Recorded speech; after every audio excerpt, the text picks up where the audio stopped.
I look good. I'm smooth. All right. Fire away. All right, questions for Troy. I was going to say, hell yeah. Troy, how would you describe the mood of the team heading into this fall camp? It's great. I mean, guys are super excited. Guys are really, I would say they're just loving life. Like, everybody's out here trying to live their best lives, and I quote that. But, I mean, yeah, I mean, there's a lot of energy, a lot of focus. Guys are just really excited to get going. I mean, today was our first day of really getting out there and running around with the helmets on and having the coaches out there. And it was a great energy, great tempo. Guys were out there doing their jobs. Still have room to improve. I mean, it's first day of camp, but the energy and the atmosphere you can't really change. I mean, we're doing a great job, and guys are living life, so it's positive right now, really. I think last year you called Adrian Jackson a phenomenal beast at this media day. I'm going to give you the opportunity to compliment some other true freshmen that are coming this year. Oh, man. We'll be here for 20, 30 minutes on that. But I'm going to say this whole class, top to bottom, Coach Cristobal is doing a fantastic job, whether you're looking at Kayvon Thibodeau, Michael Wright, JR out there receiver, Lance out there receiver, Jonah playing O-line. All three of those or four of those young D linemen that came in, all phenomenal. I mean, just upper body strength out the room. Like, everybody in here is just phenomenally strong. All these freshmen are just ridiculous. I don't even know where they find these kids anymore. It's like, what are they eating? Definitely couldn't have been me, but no, just everybody, just super talented, and we're really excited to see what everybody can bring to the table because they all bring different things to the table, and we're really excited to see what they can contribute to the team this year because we did lose a lot of guys last year. We lost a couple of key players, so we're just looking for guys to step up and play in those roles and play to the best of their abilities. We're not asking for them to play outside their box or play outside their framework. We just want them to play their best game because if every 11th person does their best thing and all 11 are on the same page, and we'll have a good defense, we'll have a good offense, have good special teams, and ultimately a good team. So, I mean, just if everybody can step up and fill into those roles as young guys and stay in their playbooks, I think the nation will be really surprised on how good of a recruiting job Coach Cristobal and the rest of the coaching staff has done and bringing in great young men that we do have. Hey, Troy, so 4 years ago coming as a freshman, how can you compare the team, not just you, but the team from 4 years ago, and has it improved a lot or changed quite a bit? I mean, you ain't gotta look at the team. You could just look at just all different aspects from my freshman year and now the different coaching staff, different nutrition, different things all across the board. But I think if you look at the team aspect, yeah, I mean, it definitely has changed. It's a total flip. Guys are really enjoying to be here. Guys are glad, and they help each other out. I mean, there's a lot more team camaraderie. It's a tighter unit. Guys can trust on each other a lot more and depend on each other, not just on the field, but off the field. Like, if you have a problem with the class, you can talk to one of the teammates because guys are taking those classes. You got a problem with your girl or something, you can talk to dudes and just talk it out. Like, guys are really open on this team this year, and I think it's going to go a long way playing on the field because if you can trust somebody off the field, you can trust them on the field as well.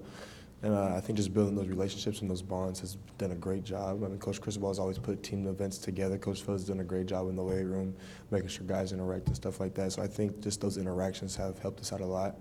And I think guys are more comfortable with each other and more positive around each other, and there's no negative Nancy's out there. And we're really just excited and looking forward to this camp and to this season.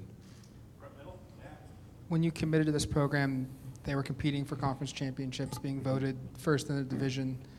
First 3 years that hasn't happened. Now it has. How much is the senior season going to be about getting Morgan back to where they were when you showed up?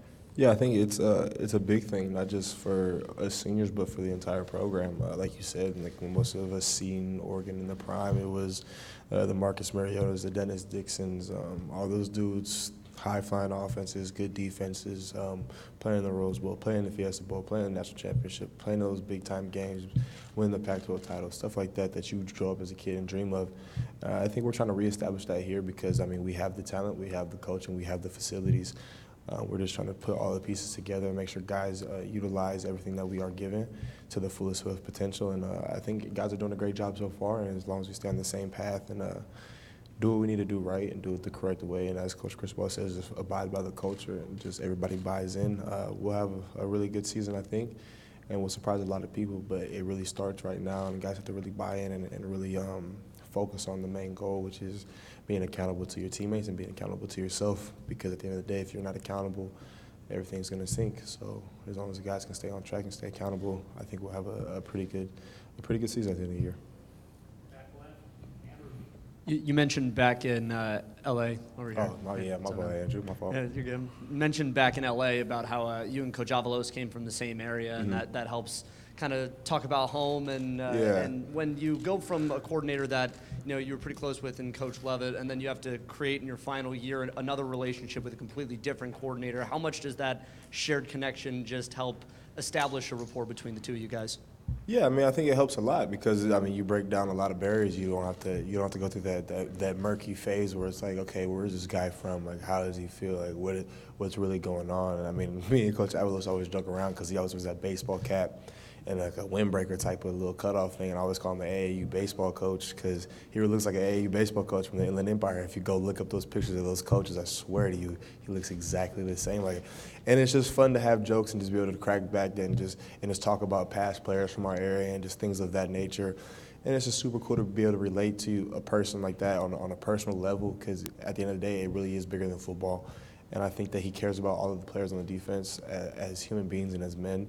And I think that was a big thing for him coming in and establishing that. But yeah, I mean, it's always cool to meet new people and build new relationships. And I always look at building relationships with coaches as more than football, because I'm only going to be here for such a short amount of time. So I think just building those relationships that last a lifetime is big for me. And I think that me and Coach Avalos are doing that the correct way. And I mean, every day we go out there and laugh, but when it's time to work, we really work. And there's always room for play and there's always room for work. And we know how to work around those two things. Troy, along those same lines, Mario was saying he really only has 19 days to figure out the team before Auburn prep begins. Do you feel like that's enough time to master Andy's defense, or will that be a work in progress for the guys all year? I mean, the 19 days is what you guys see. That's what you guys think. That's the only time we're involved in this playbook and we're involved in doing things. But since, what was the spring game? I don't even know that date. What was it, April something or whatever? Since that date, I mean, all of the guys on defense, we've been together Tuesday, Thursday, working the defense. So that's 2 to 3 months for twice a week of guys hammering it in every week. So, I mean, these 19 days is just for us to polish up on what we did and have coach guidance, because we have been in the playbooks, we have been running these defenses, we have been doing the right things, because a lot of us older guys do know how to transition from one defense to another, going on our third defense. Some guys who are fifth years, their fourth defense. So, I mean, we have a lot of experience on transitioning defenses, and I think we've done a great job this offseason in doing so. So I think these next 19 days are going to be big for us on polishing things up and just learning those little things that coaches add in here and there. But I think guys are on the right path. And I think guys are doing the right things and studying their playbooks at night and taking the playbooks home with them. And any little open time we have in their playbooks, or talking with coaches, or talking with guys, talking to their peers.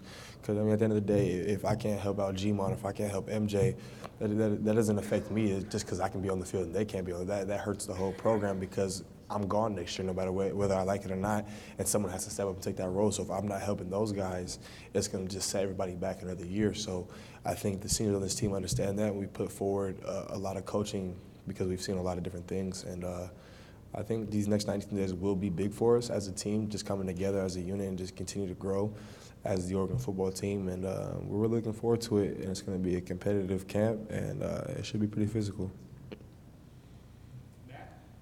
Pac-12 Media Day, 9 a.m. start times for kickoffs were discussed. As a player, what's your thoughts at 9 a.m.? And I guess when would your morning start if that was the plan? If we played at 9 a.m., it would really be a crazy, crazy mess, to be honest. Because you got to think, you got to have your pregame meal at least 3 to 4 hours before your game. So if the pregame meal is 3 to 4 hours before the game, that's a 5 a.m., 6 a.m. pregame meal. Like, Jesus Christ. So what time do I have to wake up? 4 o'clock. So what time do I go to bed the day before that? 6:37.